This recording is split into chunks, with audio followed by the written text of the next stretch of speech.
My name is Swati and I will be singing Bhaje Vignarajam, composed by Sri Puja Swamiji in Raga Hamsadwani and Adi Tala.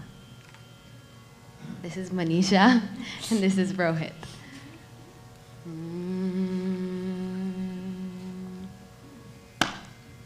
Bhaje Vignarajam Vinayakam Bhaje Vignarajam Vinayakam Bhaje Vignarajam Vinayakam Bhaje Vignarajam Vinayakam Yache Bhalachandram Padavakya Prameyo Bhaje Vignarajam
was awesome. Don't go anywhere.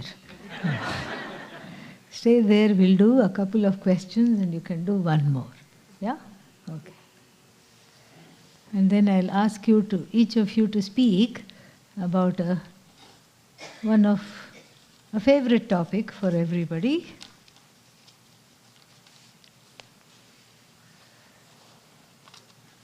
In fact, I'll ask you to do that now. You can talk about, these are some of the many kids who practically grew up on the lap of Pujya Swamiji. So I will ask each of you to talk about a favorite memory that you have of Pujya Swamiji.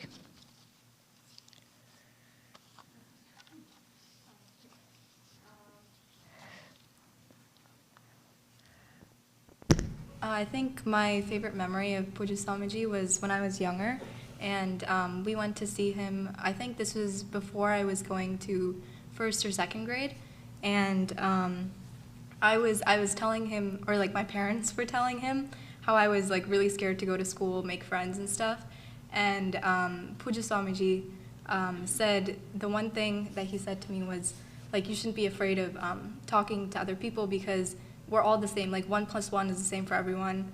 The only difference is like our skin color or like our personal preferences. Like everything else, we're all just human, basically. So I think that's one of my most favorite memories.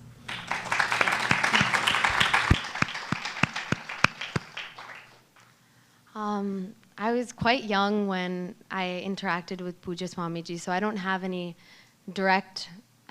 memory of direct interactions with him, but one thing that I remember that was a constant throughout my childhood was whenever my dad would come pick me up from aftercare from school or pick me up from anywhere, Pujya Swamiji's lecture would be playing in the cassette tape.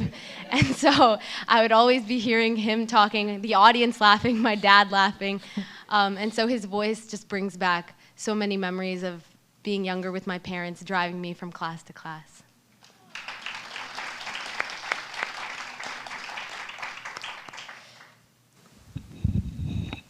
I think because me and Swati are siblings, we share very similar memories of Pujya Swamiji, as I also remember getting picked up and my dad would be laughing along to Pujya Swamiji's lectures. But another thing is that Pujya Swamiji's name stays very common in our household, and like whenever a joke is made or anything, or somehow it's referenced to Pujya Swamiji, or a joke is made and it has anything to do with a lecture that was in 1999, our dad is able to remember, and same with our mom. They remember everything that he said then, and they're able to connect it, and I can tell that Pujya Swamiji has had a very impactful change on their life.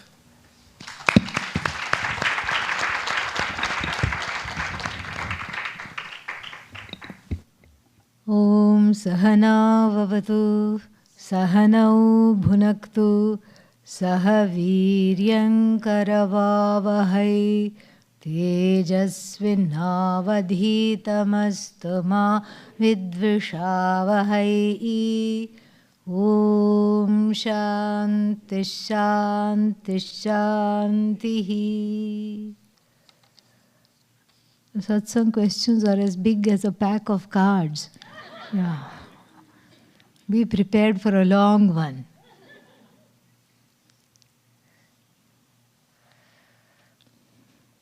This camp has been wonderful and has given us a lot of food. Oh, for thought.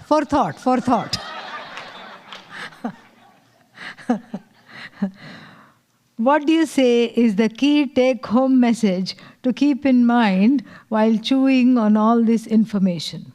I was about to ask you that for the last day. What are you taking home? Yeah. Well, lots of things to chew on, many things. And all the food for thought that you feel you have received. You can just take some time to sit and put it in the form of words. A few things, messages for yourself that you're taking home. And that will be nice. It'll be much nicer to come to it organically by yourself than me telling you what should be the takeaway. And so just take a few minutes to ruminate, chew the cud of the Upanishad, and then it will come, and let that be the message. Yes. In Drigdrishya Viveka, the hierarchy from Indriyas to mind is direct. Why does Sanat Kumara attempt to confuse Narada by taking him from the mind to the 5 elements without taking him directly from the mind to Atman? The 5 elements are gross elements and not subtle elements.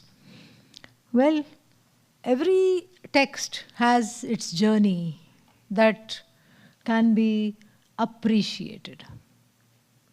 And that is not in contradiction to anything else.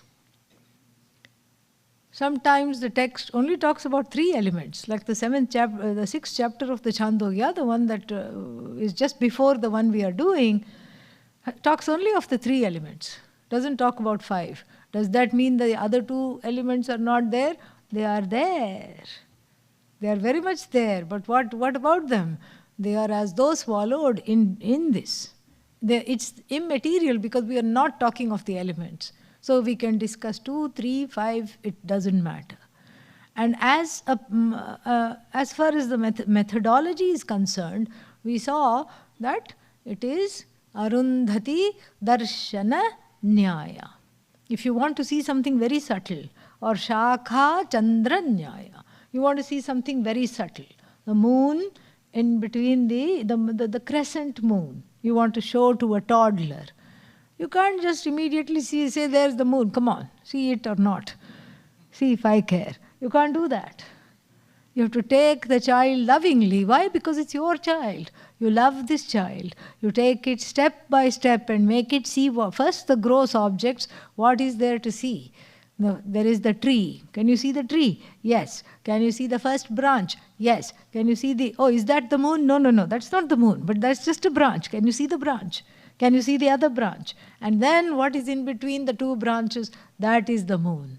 Similarly, in Arundhati Darshanam, you go one by one. You go to the pole star, you go to the 7 sages, then you locate Vasishtha, and then from there the faint star. Oh, is that Arundhati? No. Is that Arundhati? No. Then finally there is Arundhati. The process through which one gets prepared to assimilate the knowledge. And then the last part of the question, why are there 5 elements? They are gross, they are not subtle. Well, the 5 elements have their gross aspects and also the subtle aspects. The subtle Akasha, the subtle Vayu, the subtle Agni, the subtle Apaha, the subtle Prithvi have given rise to the gross ones through a process called Panchikaranam. So you take half of the subtle one element and then the other 4, 1/4, 1/4, 1/4, 1/4, making it 1. Okay? So that's why. So Narada may not have been prepared. Or Sanat Kumara thought this is the best methodology to lead one slowly. And that is what it is. All right. Let's see what else is there.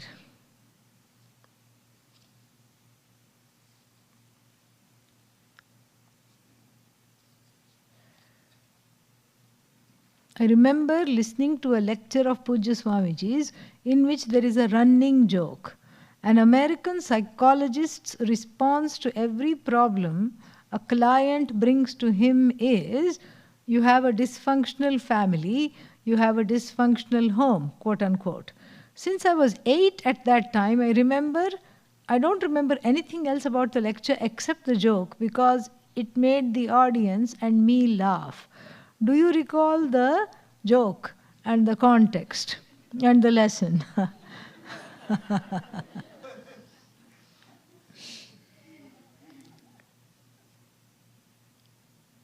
It was, what I recall is not exactly a joke. But that again was Pujya Swamiji's beauty of making people laugh without a joke. He could make people laugh without even a joke. And before we come to that, I'll tell you how he would make people laugh without a joke. He would say, "A while back, I told a joke in the class. Everybody, except one person, laughed. Then the one person who did not laugh came back 1 week later and said, 'Swamiji,' oh, and he was falling over in laughter. 'Swamiji,' he couldn't barely contain himself, he laughed some more. 'Swamiji, that was an amazing joke. I didn't get it at that time, and now I got it. Oh my God, it's so funny.' And he laughed some more. Then Pujya Swamiji asked him, 'What was that joke that you thought you understood?' And then Pujya Swamiji would say, 'After I heard from him what he thought the joke was, I laughed.' So for one joke, 3 laughters, and we still to this day do not know what the joke was. That was Pujya Swamiji. Very, very funny. So here, my recollection of this one is that psychology stops at blaming the parents and blaming the home. You are like this because your parents were all messed up. And this is what it is. But where Vedanta goes a step further to see that even this it doesn't stop at the parentage, it goes further to see that the parentage is also an expression of Bhagavan. And then he would always end this discussion with, psychology, therefore, he says, has no solution. And what about Vedanta? It has no problem. This is how I recall. Psychology has no solution. Vedanta has no problem to begin with. What problem? Because it's all what? Mithya.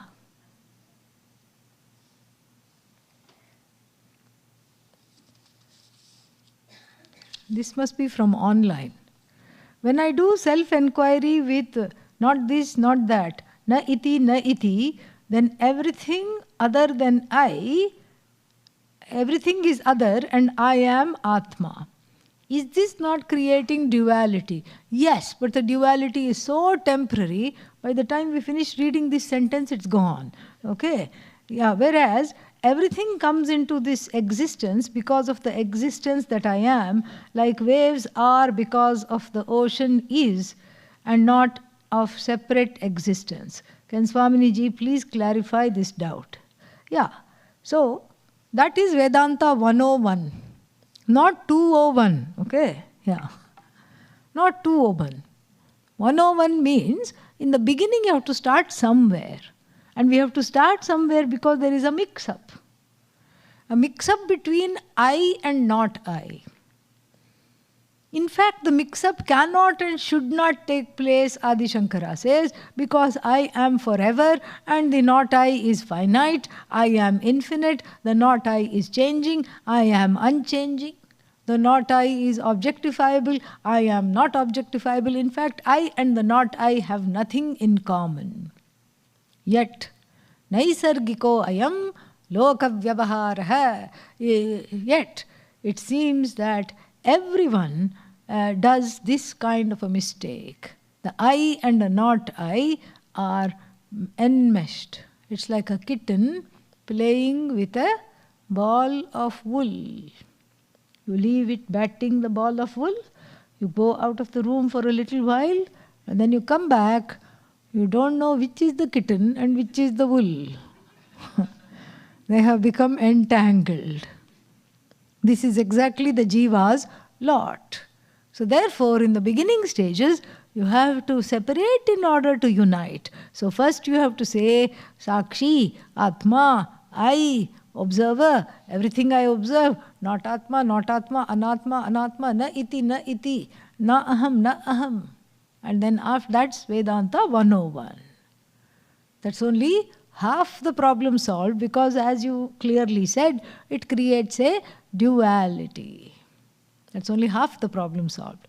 So the part 2 is saying that whatever I say it is not, it is not, it is not, in fact it is all Brahman. We've seen this. So Nama, the name is Brahman, form is Brahman, Brahman is not the name, Brahman transcends the form. Akasha Brahman, Vayu Brahman, Apaha Brahman, Prithivi Brahman, Tejaha Brahman, fire Brahman, everything is Brahman. Brahman is not any one of them, because in order for Brahman to be itself, which is limitlessly whole, it cannot be any one thing, yet it upholds every single thing.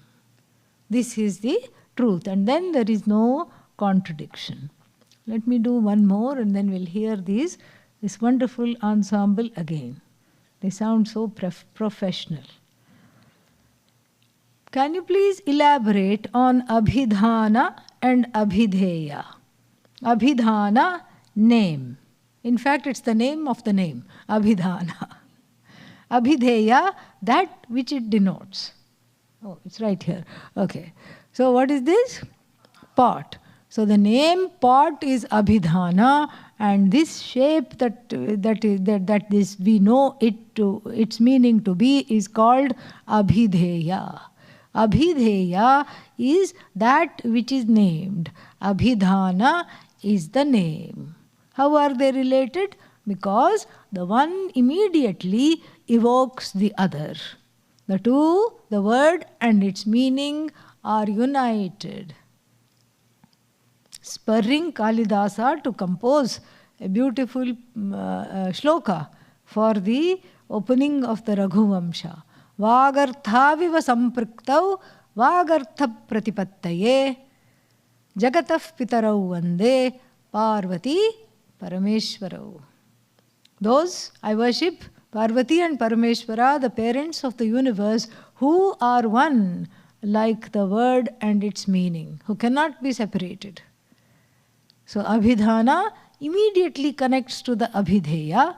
So the word and the meaning cannot be separated, like Parvati and Parameshwara. What a prayer. And why are you praying like this? So that these words are not separated from their meaning. These words which I am about to write should not be separated from their meanings, should be understood in the manner in which they are written. Lovely prayer, lovely shloka. So then, so the Abhidhana and the Abhidheya, the word and its meaning. Now, the word and the meaning, both of them are what? They are connected, but both of them are products. Vikaraha. Vikaraha evate. They are products. Words and meaning, words and meaning, words and meanings, they are all products. And so those products are not Brahman. I mean, they are Brahman interim, but then Brahman is not the products. So we have to see where all the namas, where all the abhidhana and where all the abhidheya fly home to which nest. And that is what is Brahman. Okay? That is how the relationship is. Next.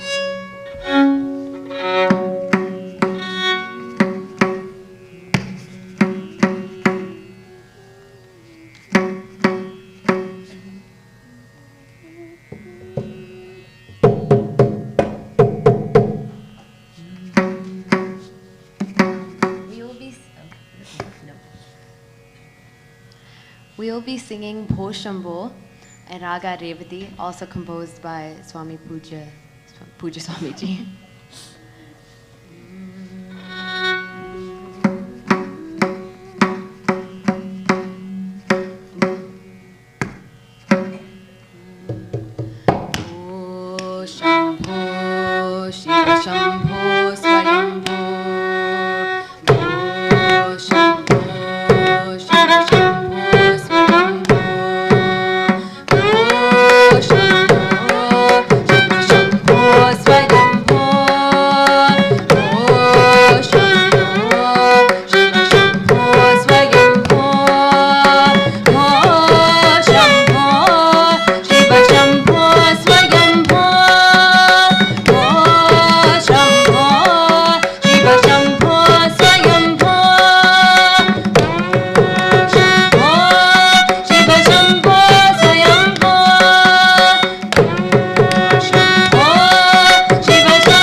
don't go anywhere.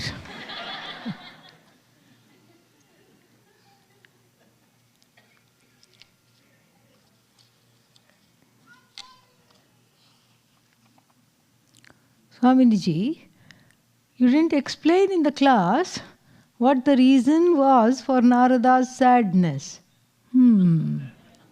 Maybe the person joined late. Yeah. I'm wondering if there is a story behind it, whether it's worth listening. Well, I leave it to you whether it's worth listening or not. But the story, there is no story. The story is that he was a collector. Collector of what? Accolades, validation. He thought the accolades would lead to validation, and the validation would lead to happiness, sukham. Instead, he got the opposite. We have gone through this, but the person might have missed that particular class. So, the accolades he thought would lead to validation, and the validation would make him happy. Neither of those two things happened. Nothing happened. It neither led to validation, nor did the validation made him happy, and so he got all the awards, all the degrees and the pedigrees and everything, and he was just a collection of names. That's what it was. Whole lot of names attached to his name. So there is no, and I use the word kritarthatvam. Kritartha means I have done everything that I need to be fulfilled. How many people can say that? Only Jnanis. Only Jnanis can say that. So he was not able to say that. So therefore he said, I know Rig Veda, I know Yajurveda, I know this Veda, I know that Veda, I know Itihasa, I know Purana, I know Shiksha, Kalpa, Vyakarana, Nirukta, Chandas, Jyotisham, I know Nakshatra Vidya, Shastra Vidya, Shastra Vidya, Dhanur Vidya, Deva Vidya, Devajana Vidya. I know dancing, I know singing, I know this, I know that. But then, Soham. Soham means this is who I think I am. Shochami. I'm still filled with sorrow. I'm not able to get rid of the sorrow. So it tells us two things. This is the story. And I do think it's worth listening to. It tells us two things. Thing number one, that no matter how much I collect in terms of accomplishments and achievements, it will not remove the sorrow centered on the I. And then the second thing it tells me, this whole interchange between Narada and Sanat Kumara is that everything that one does is for the sake of warding off sorrow, keeping sorrow at bay. That seems to be the nature behind the nature of all our pursuits. The motive behind every pursuit is to keep sorrow at bay. From this we went into the sadhana sadhya asambandha discussion. Keeping sorrow at bay is necessary when the self is truly sorrowful. So if I say that the self is free of sorrow, then there is no need to do all these pursuits to keep the sorrow at bay. And so therefore it has to be recognized and understood. That is the idea. May you tell us about your time meeting with Swami Tarananda Giriji. Tarananda ji was one of the teachers of Pujya Swamiji. A beautiful person, very quiet person, who did not say much. And when he talked, it was really worth listening. And a person who had an extremely sweet tooth. And he would carry many kilos of boxes of sweets when he came to Rishikesh. He would stay in this room. I had the privilege of cleaning his room. And so he would have me stash these boxes of sweets, huge boxes of sweets under his bed to give away. He was not eating everything himself. Yeah. Once in a while he would eat, but yeah. And not only that, they were all of various different varieties. Some were laddus, some were jalebis, some were made of milk pedas, some were, they were all different varieties. And you know what? If he would have us carefully keep them, and then he would remember which one was which. So he would call me and say, please get me the 6th dabba from the 3rd row on the left. And when I would get him the 6th dabba from the 3rd row, he would say, aha, this is exactly what I wanted. And so he would give out to the people. So this is one of my memories. That was very, very nice. And it was a joy to see Pujya Swamiji with him. And how to be with a guru was just modeled for us by seeing Pujya Swamiji with him. As long as Pujya Swamiji could sit on the floor, even with difficulty, he would sit on the floor. And he would not just sit on the chair, even though Swami Taranandaji would say, please, upar baithiye. No, he would sit on the floor. And the way he would serve him, the way he would be with him, was just a beautiful modeling for all of us. And one more memory, and whenever we went to his place in Haridwar, he would give us tea. He would make tea and give us. And then one more memory I have is that of accompanying some people who had received sannyasa from Pujya Swamiji. And at that time, Swami Taranandaji was elderly and could not come himself, so we would all go there and then to get the blessings. And so there were these new Swamis who went, and I had gone accompanying them. And he said, they saw him, and he said, "Kya samachar hai?" He knew why they were here, to get the blessings, but he just said that. What's the news? And one of the new Swamis said, "Swamiji, हमने संन्यास लिया है. We have just taken sannyas." And he said, "Sannyas liya nahi, diya jata hai." It is not taken, it is received. That was such an eye-opener. Very, very beautiful. Beautiful Swamiji. How do we deal with sorrow caused by close loved ones in the family? Yeah, sorrow is caused by close loved ones only. It cannot be caused by strangers. Okay? Yeah.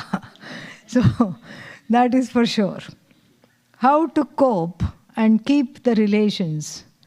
Yeah, so that we have to understand. Sorrow means it is caused by people that we think are close or closed off. That also is there, possible. I'm trying to keep on telling something and they don't have the capacity to hear or listen. So this is there. First, I have to fortify myself with good food, good cheer, and good people around me who validate me for who I am, who see me. So before dealing with this hurt, I have to craft for myself a healthy, alternate, family-like group of people who will have my back. This is necessary. This is actually a healthy way to be in life. Because otherwise, putting everything on the biological family just because they are close, all the expectations, etc., it can lead to disaster. It's a burden on everyone. So I help myself first by having a healthy, nurturing group of people. And here I have to be careful not to replicate the family dynamics. Yeah. One thing about the family dynamic is that it is ik. Okay? Yeah.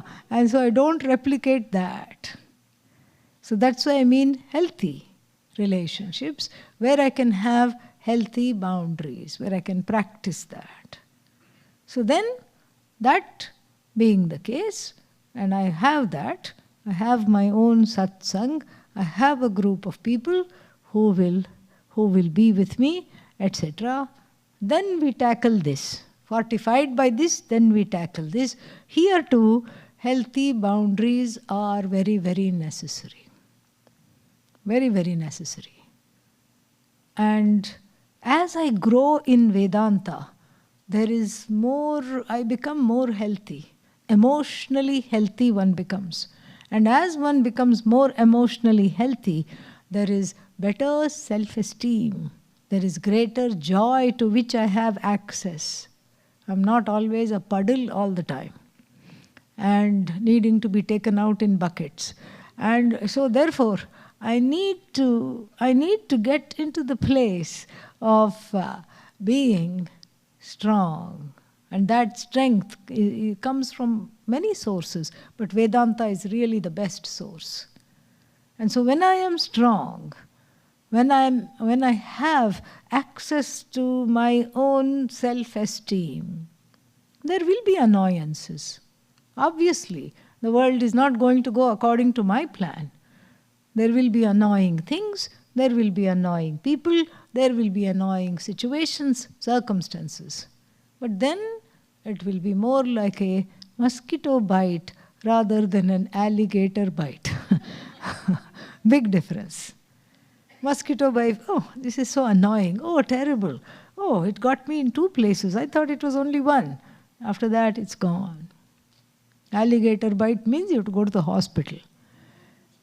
So here, the bite becomes less and less severe, not because the close ones have lost their teeth. No, they may have still teeth, they may still bite, they may still lash out, or whatever it is. But I become strong and immune to the onslaughts. Guruna api dukkhena na vichalyate, Bhagavad Gita. Guruna doesn't mean by the Guru, okay? Here, neuter Guru. Guruna is an adjective to dukkha. Dukkhena Guruna means by the biggest of Guru here means big. By the biggest of dukkhas, one is not moved, one is not agitated. And so, healthy boundaries and learning to, first first it's also nice to be silent and see if there is a truth in whatever they are saying, because truth hurts. Nobody wants to be criticized, nobody wants to be told the truth, and sometimes the family members say, okay, this is what I notice about you, this is the truth.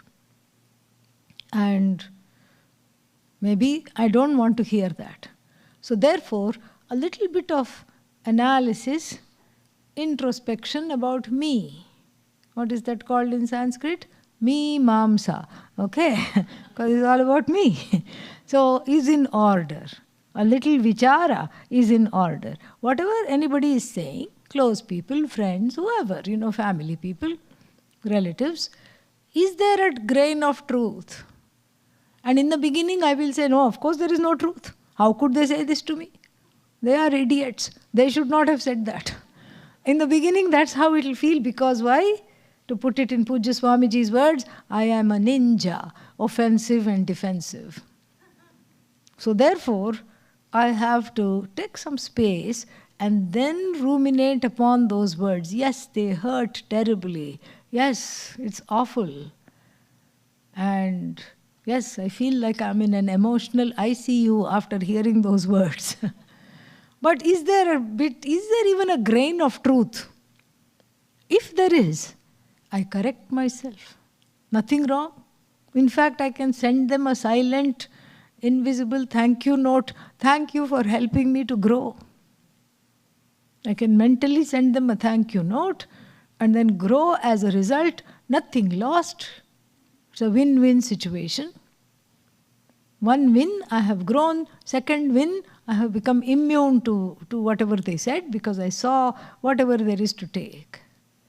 But if after self-introspection, if after introspection, a certain amount of healthy introspection after getting some space, then if I find that there was no truth, there was just some reaction, then I am able to, then I go into seeing where did these words come from. And the words came from them because of their own background. Just as I have a background that makes me yell, cry, get angry, get upset, and say things that I do not mean, the other person also has a background that makes them do all of the above. I don't have to know what that background is. I don't have to fix that background. I just have to know it is there. And that itself becomes a difference between reacting and responding. When I react, I'm not in touch with my background or with the fact that they also have a background. When I respond, it's a two-step response. I'm able to see that they have a background. And then point number 3.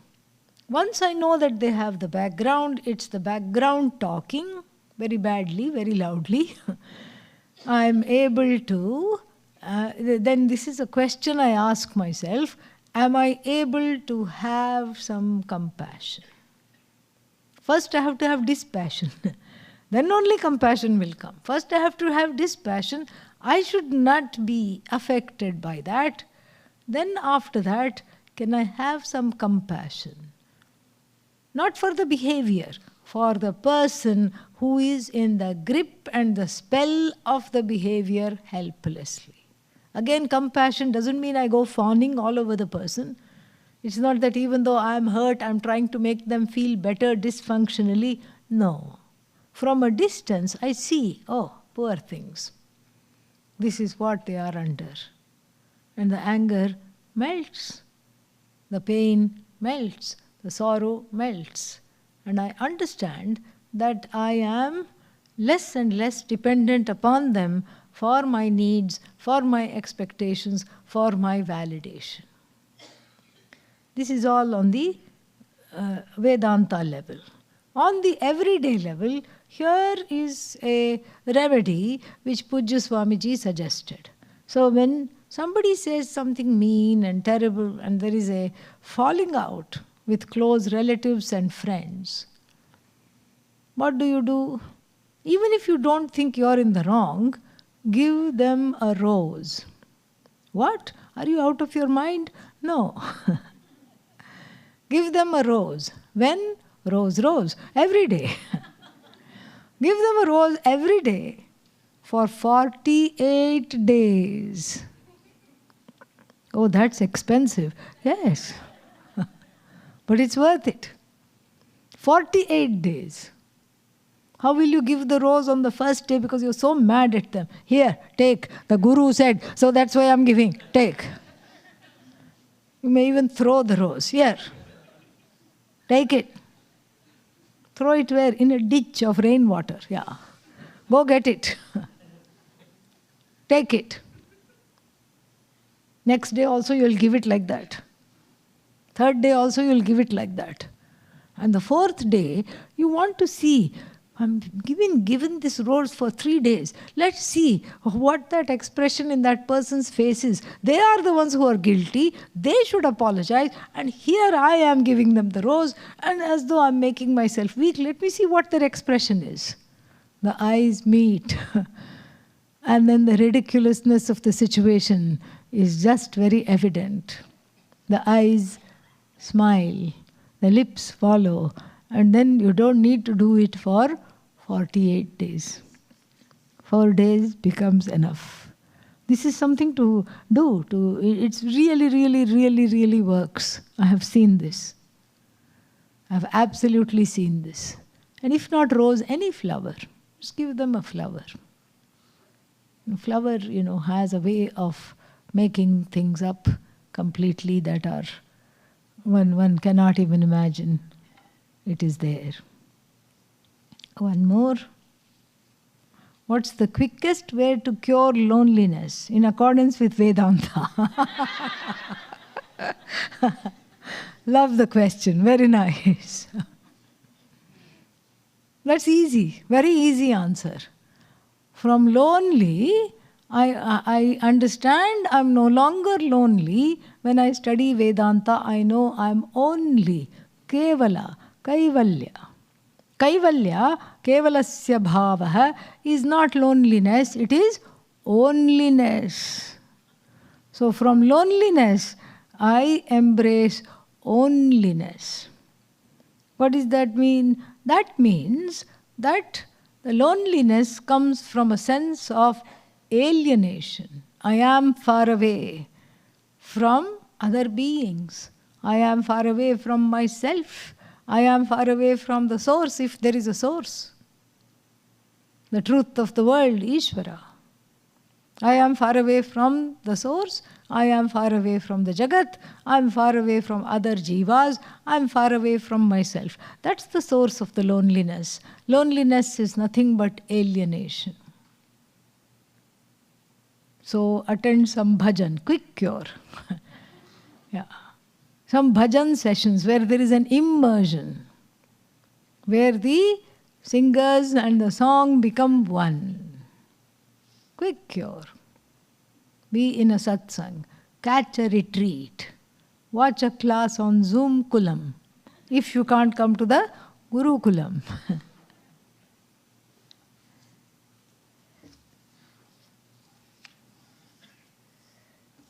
Looks like they're all from the same person.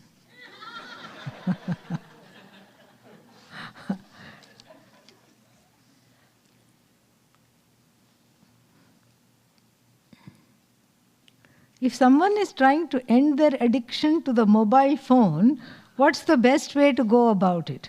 Throw it away. Yeah. Yeah, simple.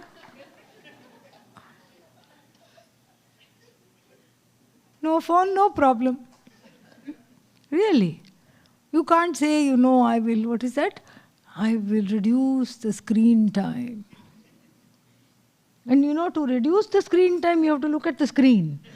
Yeah, to see how much you have consumed. This is all very counterintuitive.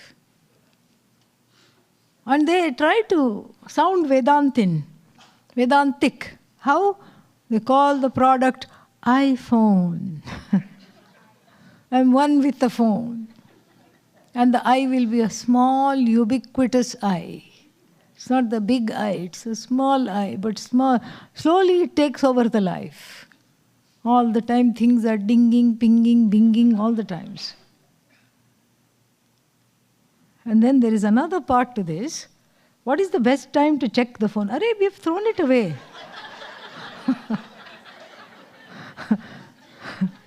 Checking doesn't arise because you have thrown it away. Phek diya hai. Do it once or twice a day or 3-4 times a day. That's all. Rest of the time, let it be. This is again according to Vedanta question. How to develop healthy friendships according to Vedanta? So this we have already talked about. How to, friendships that are based on everybody. The best friendships are friendships that's based on everyone wanting to know the truth of themselves. That's the best friendship. According to karmic laws, what do we take to the next janma? It's not the body. Is it the mind? Is it the intellect? Well, we take 17 things to the next janma. 17 aspects we take to the next janma. That is the 5 sense organs, and then whatever is represented by the 5 organs of actions. Obviously the organs are not taken, the subtle aspects of that is taken. Vagadi pancha, Shravanadi pancha, Pranadi pancha, the 5 pranas, Abhramukhani pancha, the 5 subtle elements, and then that's 15. And then we have the buddhi, manaha, ahankara, chittam. But somehow it became 19. I'm not very good at arithmetic, but but somehow I think in the way they are grouped, it comes out to 17. So this is part of the subtle body which goes. And then along with that, of course, the storehouse of desires, raga, dvesha, samskaras, all of them go. And if the jiva at the time of departure says, oh, I have a few more baggage. Here you don't have to pay excess baggage. Come on, pile it on, no matter. How much you have, we'll take it. And this all goes to the next life. We are making progress. Let's see the next one.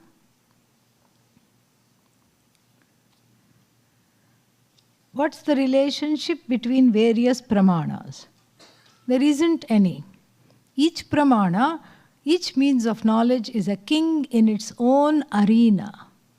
It cannot really, like supposing if I wanted to see this pot but my eyes were not functioning, if I hold it over here, I'm not going to understand it at all, what it looks like. So the eyes are the king in the realm of forms and color.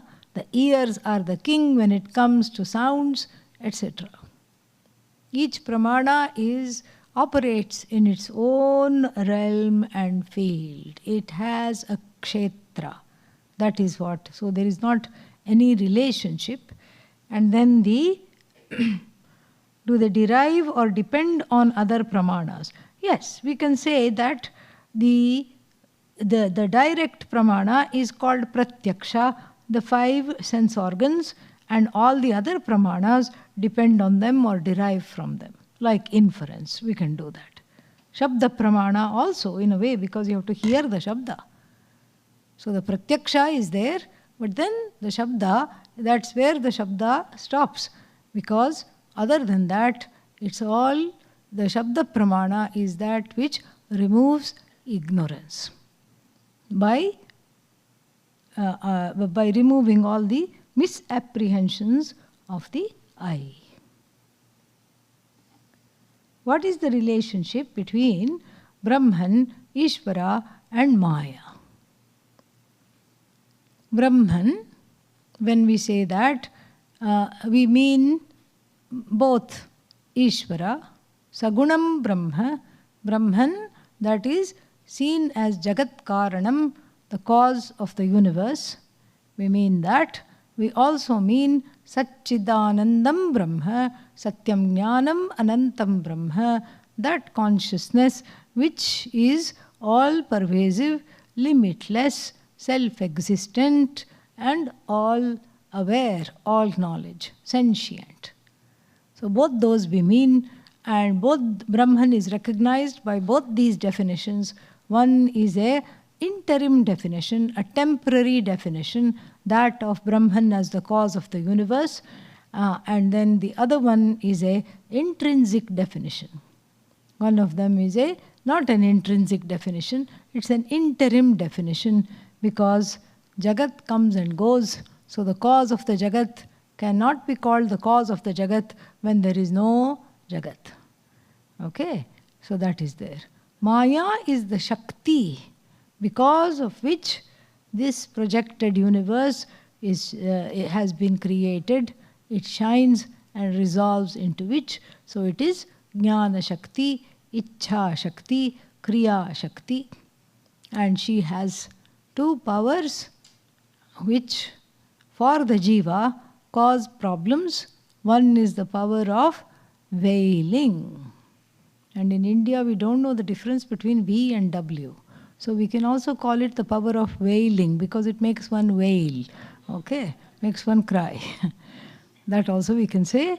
And then the concealing power, avarana, and then vikshepa, the projecting power. So that is the idea. The concealing power, where my nature is hidden from me, that I can I can undo through the study of Vedanta. I can discover the truth of myself. The projective power will not cause problems once the concealing power has been overcome. That is the idea. If the concealing power is not overcome, then the projection causes dejection. Okay, we'll talk more about this. It will come in the text. All this will be discussed. Yes.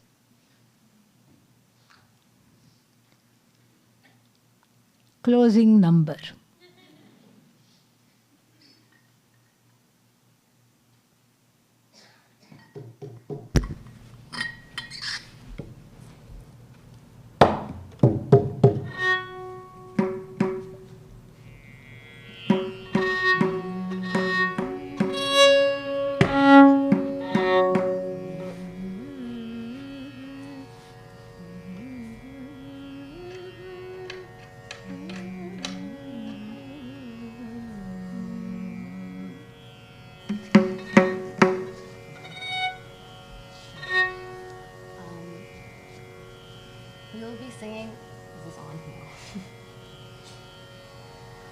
We will be singing Anandamrita Karshini in Ragam Amrita Varshini, composed by Muthuswami Dikshidhar.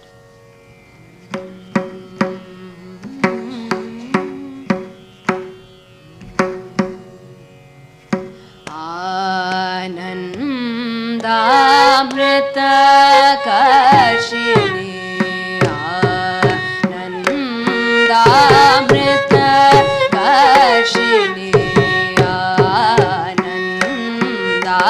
Amrita Karshini, Amrita Varshini, Radhe Pujite Shive Bhavani, Anandamrita Karshini, Amrita Varshini, Radhe Pujite Shive Bhavani, Anandamrita Karshini, Amrita Varshini, Radhe Pujite Shive Bhavani, Anandamrita Karshini, Amrita Varshini, Radhe Pujite Shive Bhavani, Anandamrita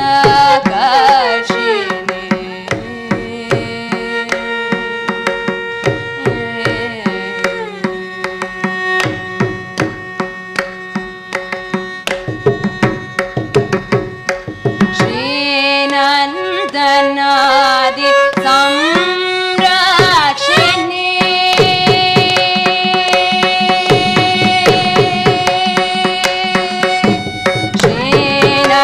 Srinandanadi Samrakshini, Srinandanadi Samrakshini, Srinandanadi Samrakshini, Srinandanadi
Somebody handily had left chocolates here.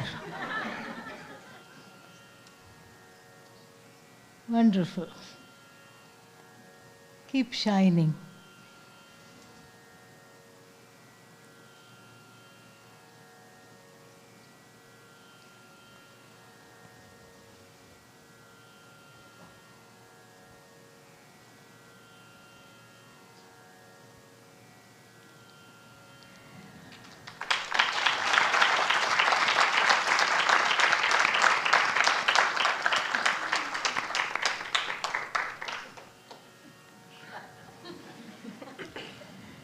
ॐ सर्वे भवन्तु सुखिनः, सर्वे सन्तु निरामयाः, सर्वे भद्राणि पश्यन्तु, मा कश्चित् दुःखभाग् भवेत्। असतो मा सद्गमय, तमसो मा ज्योतिर्गमय, मृत्योर्मा अमृतङ्गमय।